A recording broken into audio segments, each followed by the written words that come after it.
কাছে অনুরোধ, এই দুনিয়া বড় কিছুদিনই জিন্দিগি পায়াম।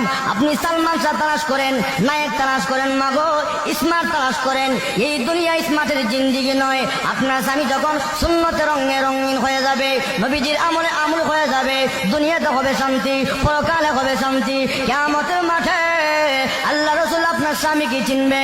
মায়ের সাথে কিয়ামতের মাঠে আপনার উম্মতের পরিচয় কি, আলামত কি? আল্লাহর নবী ডাক দে, আয়েশা রে, আমার উম্মত যদি দুনিয়াতে সুন্নত মানে, আমার উম্মত যদি দুনিয়াতে 5 ওয়াক্ত নামাজ পড়ে, ওযু করে, তার প্রত্যেক অঙ্গ প্রত্যঙ্গের মধ্যে নূর চমকাবে। কিয়ামতের ময়দানে বিশ্ব নবী আমি চিনে চিনে দেখব আমার উম্মত গুলো কপাল কানওয়ালা, নূর চমকাচ্ছে চেহারার মধ্যে। আমি নবী দেখে চিনে চিনে আমার উম্মতকে নিয়ে